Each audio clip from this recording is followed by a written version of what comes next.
My version of success is being here in so many ways. But there was still the same pressure to show up, to perform, to deliver. The environment hadn't changed, even though I had.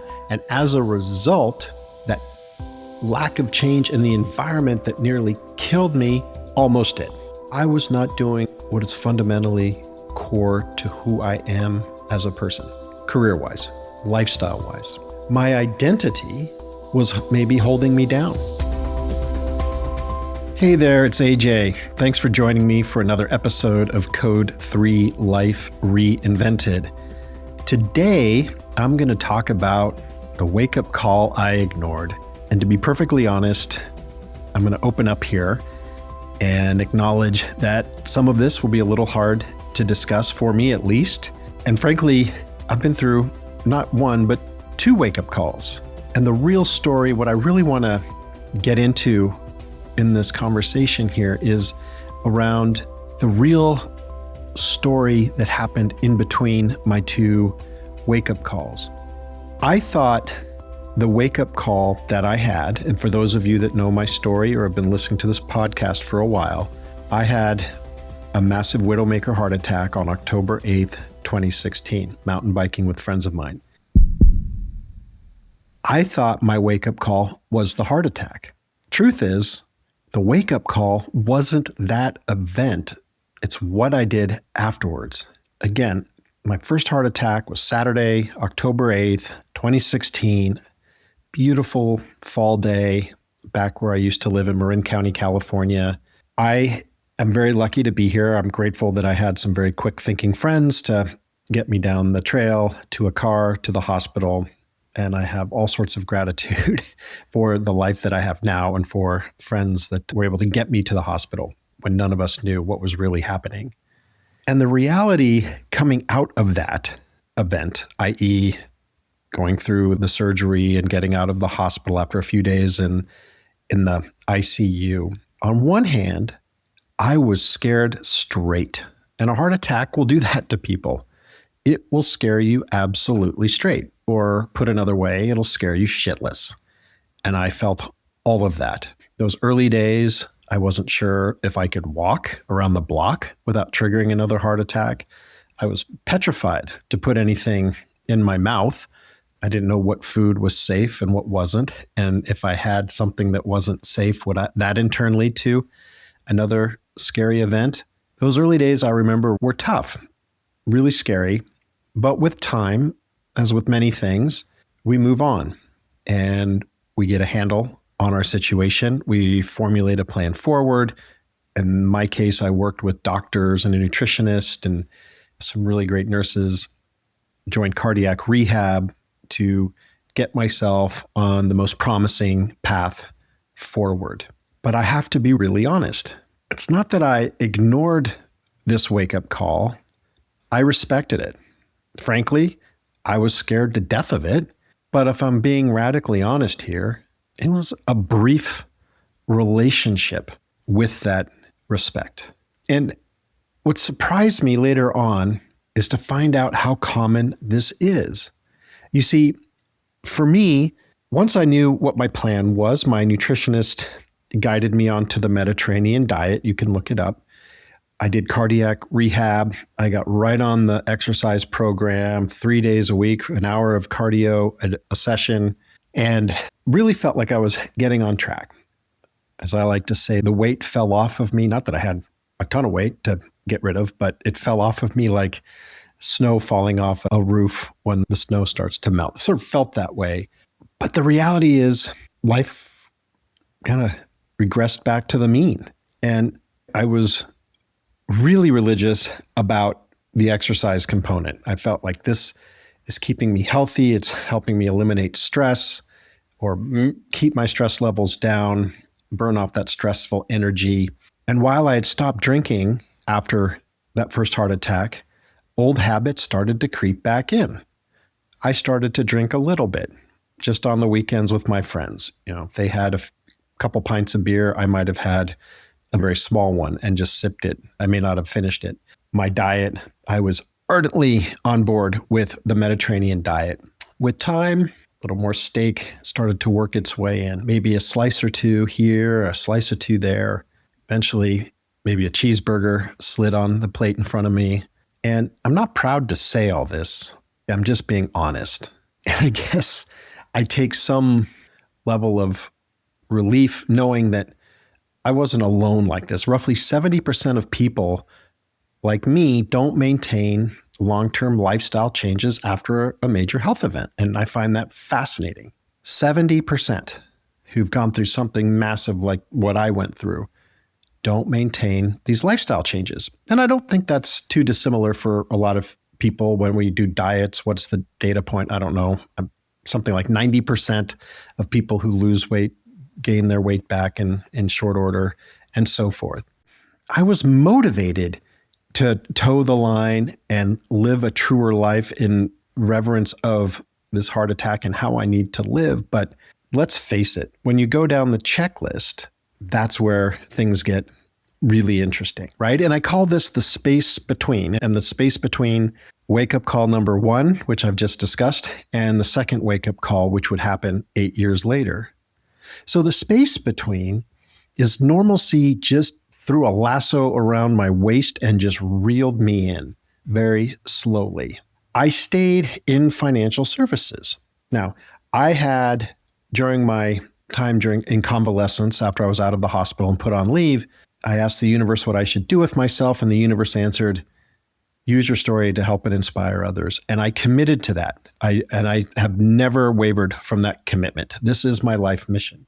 The reality, though, is that I went back into my old world in financial services, to my old job, to that 3-hour daily commute, to the pressures of this job, to delivering results.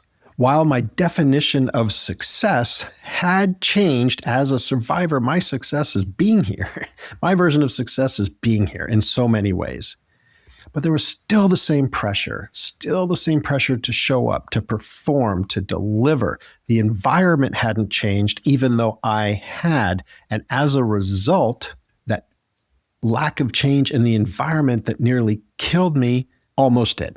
And what I found, even though I left that job and ended up, it's like leaving, I'm thinking of, I don't know why this idea popped in my mind. It's like when you're on a boat in a harbor and you just dump off one boat and swim to another boat that's just like it. I left that job, and before the door closed behind me, I had another job in financial services.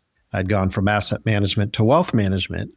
And so I like to say it was same church, different pew. And I have an amazing group of friends back where we used to live. So many of them I love like brothers. I like to call them my swashbuckling bon vivant crew. And hanging out with them and their friendship and support was instrumental in my recovery. But with time, going back to that job and going back to this old environment and still doing the things with my friends, the drinking returned slowly, socially. But I have to be completely honest, it scaled up with time. My diet, as I alluded to earlier, slipped. I was pretty good about it, but I wasn't like, this is life or death. You do not cross the line good. And I admit that. And I'm not proud of that. I still worked out regularly, but exercise was more as like compensation than it was a correction that I needed to go through. I guess nothing broke all at once. Everything just loosened a bit. Regression to the mean occurred. I was like that 70% in many ways. Not proud of it. I'm just being honest. But why does this happen? I didn't realize how predictable this pattern is. I wasn't unique in the loosening of things and the creep back towards the mean in my life. Staying within this environment, the overall industry sector, if you will, the people I hung out with, what I was doing, not a lot of that changed. 70% of people don't maintain long-term lifestyle changes post-event like a heart attack. It's incredible to me. I mean, we all have our reasons, but if you survive a heart attack, you would think, and I'm looking at myself in the mirror here as I say all this, that you would jump to the other side willingly salute the orders and not deviate and create a new environment for yourself. But when the environment doesn't change, behavior eventually conforms. And in my case, as I've said a couple times already, it was a reversion to the mean. So I returned to work. We needed the money. We had a kid who our oldest was on her way to college. We have 2 children, so I knew I had the burden of college tuition to tend with. And I wasn't quite ready to admit that I needed wholesale changes. I felt that I was on top of things. I would follow the guidance of my doctors and my nutritionist, and I would do all the things. I ignored the fact and looked the other way with my transgressions because I felt like they were minor. I was kidding myself, but I thought that they were minor. I had everything under control, and yet I didn't. 90% of people return to work quickly after a cardiac event. I don't know what the data is. It's something like within 40 days. I don't know if it's 90% go back within 40 days, but it's an extraordinarily high number of people with a short amount of time that they're away.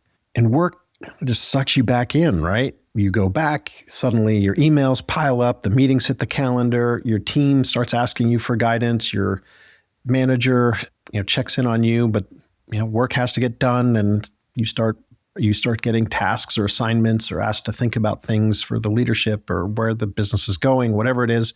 And before you know it, you're swimming in those waters all over again. And you kind of forget about what you just went through, as hard as that is to believe. And the core insight is I think about this space between my first wake-up call in 2016 and my second one, which I'm about to get to, is that my life still required the same version of me. It still required me to get a job, to stay in financial services and earn a certain amount of money. I ran with the same group of people, which is totally fine, and I embraced that. But in that environment, it wasn't healthy for me. It was too hard to create the boundaries that I needed for my long-term health. The drinking and the good times and the tomfoolery and et cetera, the shenanigans sort of required that version of me to engage, to feel included, to feel loved and respected. But we all know what the punchline is here. It was costing me dearly, which leads me to the second wake-up call. Now I'm going to fast forward us in time, still in the rearview mirror here, to April 13th, 2024. For those of you that know my story, at this point, our kids are both at college. My wife, Liz, is out running errands, went to the gym, doing what I was good at through all of this, which was exercising regularly. I sat on the exercise bike, listened to a podcast, came home, got in the shower, put shampoo in my hair, and instantly I felt that very unwelcome and terrifying pain in my chest. I knew instantly what it was. And in some ways, this is hard for me to say. I don't know if it was bad luck. I think it might have been a receipt. Now, in that space between time, I did give up alcohol, and not soon enough, not where I should have and when I should have. That second heart attack, I feel like in many ways was a receipt. It was that call, quite literally, with the message, you didn't get the memo, right? And when you return to a high stress, high demand job, if you've had a heart attack, the risk of a second cardiac event roughly doubles. So I didn't know this data point then after my first one, but I'm not surprised to see it now. In preparation for this episode, I was doing some research on some of these data points, and that it doesn't surprise me in the least. And I put myself firmly in that risk category. So ignoring what stress is telling me in this instance, has a definite cost, and it can be very expensive. So the realization, I think what I actually ignored wasn't just health. It was much past that.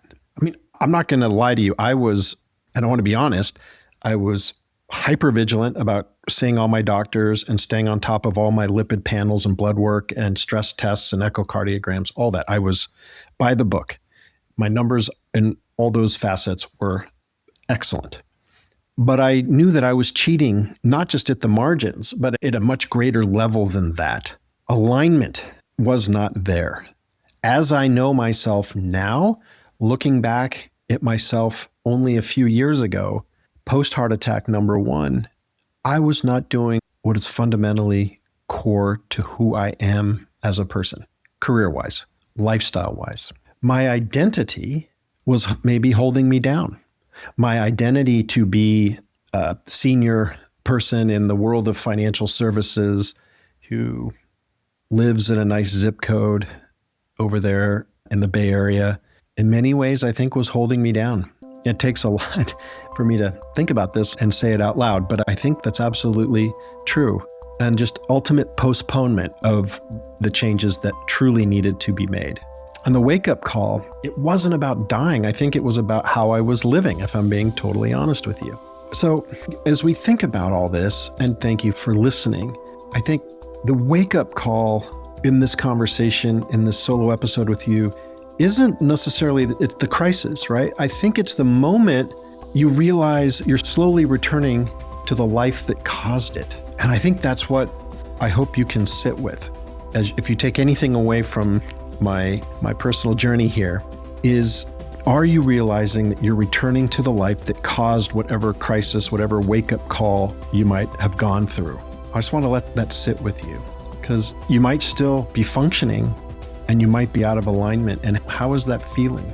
Are you being honest with yourself that you're an unaligned, high-functioning person? But underneath, you're allowing costs to your health, to your well-being to grow and could become very expensive to you. And I'm not just talking in dollars in hospital bills. I'm talking about your life, your sanity, your overall well-being. So I want to thank you again for joining me today. I hope you got something out of this. If anything, I'm going to ask you 3 questions as I close out this episode, and I'll just end it with that. I won't have my standard outro here. My outro will be 3 questions, and I'm going to sign off. What are you calling manageable right now? What signal are you explaining away because everything still works? And finally, if nothing forced you to stop, what would you keep tolerating?